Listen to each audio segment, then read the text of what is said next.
તો ગુજરાત મુલાકાતના બીજા દિવસે વડાપ્રધાન મોદી આજે મેરેથોન પ્રચાર કરશે। સૌથી પહેલા આણંદના વલ્લભ વિદ્યાનગરમાં પીએમ મોદીની જંગી જાહેર સભા। વલ્લભ વિદ્યાનગરના શાસ્ત્રી મેદાનમાં જાહેર સભાને કરશે સંબોધન। આણંદ અને ખેડા બેઠકના ઉમેદવાર માટે ત્યાંથી તેઓ પ્રચાર કરશે। ત્યારબાદ સુરેન્દ્રનગર, જૂનાગઢ અને જામનગરમાં પણ સંબોધશે જનસભા। આણંદની સભામાં ખેડા અને આણંદ લોકસભા બેઠક માટે તેઓ પ્રચાર કરશે, તો વઢવાણની સભામાં સુરેન્દ્રનગર, રાજકોટ, ભાવનગરના મુદ્દાઓને આવરી લેશે, ત્યાંની લોકસભા બેઠકોને આવરી લેશે।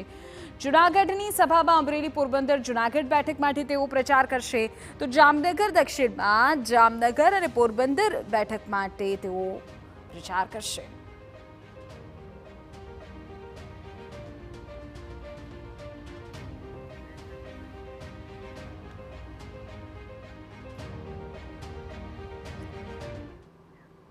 ત્યારે આણંદથી વધુ જાણકારી સાથે અમારા સંવાદદાતા ધર્મેન્દ્ર કપાસી અત્યારે જોડાઈ ગયા છે, એમની પાસેથી વિગતો મેળવી। ધર્મેન્દ્ર, કેટલા વાગે પહોંચી રહ્યા છે વડાપ્રધાન ત્યાં અને લગભગ કેટલા સમયગાળા સુધીનો તેમનો ત્યાં કાર્યક્રમ રહેશે આણંદમાં?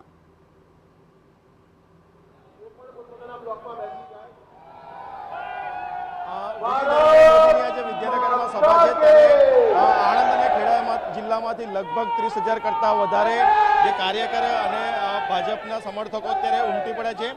કેમેરામેને વિનંતી દ્રશ્યો બતાવીશ કે અત્યારે જે મહિલાઓ હોય, યુવક હોય, એક માહોલ બની જવા પામ્યો છે।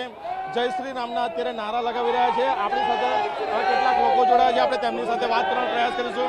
શું નામ છે? કુંતલ પટેલ, વિદ્યાનગરથી।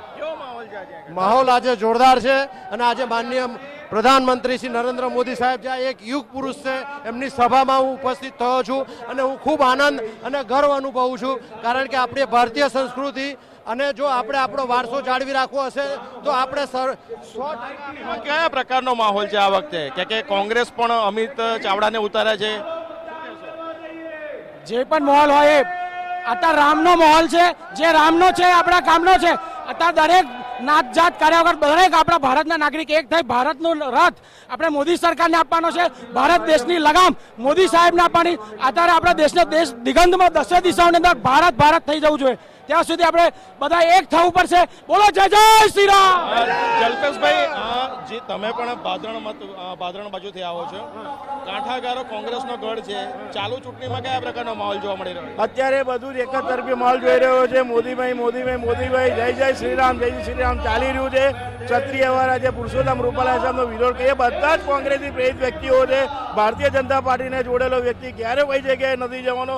સાથે સાથે મોદી સાહેબની જે કઈ યોજનાનો લાભ જે કોઈ વ્યક્તિ લેતો હશે એ મતદાન કુટીરમાં જે ભલે ક્ષત્રિય કરતો હોય પણ એનો મતો મોદી સાહેબને જ જવાનો છે, એમાં કોઈ શંકાને સ્થાન નથી। કેટલા લોકો આવ્યા છો તમે? અત્યારે અમે ખાલી મારા ભાદરણ ગામમાંથી 300 થી વધારે વ્યક્તિઓ આવ્યા છે। અમે અમારા ગામમાં LED સ્ક્રીનનું આયોજન કરેલું છે, ત્યાં સિનિયર સિટીઝનો બેસીને નિહાળવાના છે। એક માહોલ બનવા પામ્યો છે, મોટી સંખ્યામાં જે ભાજપના લોકો અત્યારે ઉમટી પડ્યા છે, બીજા પણ છે, શું કહેશો? હા, એક તરફી માહોલ છે। 7 લાખ પ્લસ સીટોથી વિનર થશે, કારણ કે આ જે સરકાર છે એ ચારેય દિશામાં સ્વાસ્થ્ય, શિક્ષણ, સામાજિક સ્વાવલંબન, હું એવી વાત કરું કે દરેક વ્યક્તિ આજે ઇદમ રાષ્ટ્ર ઇદમ નમઃ ની એક આહુતિ આપીને રાષ્ટ્રના વિકાસ માટે પોતાનું યોગદાન આપવા તૈયાર છે। બેન, કયા ગામથી આવે છે? આણંદ આણંદ બસ જ્યારે શ્રી રામ અયોધ્યામાં પધાર્યા, બસ એટલી જ ખુશીને એવો જ માહોલ છે જે મોદી દાદા આવે છે એમાં છે।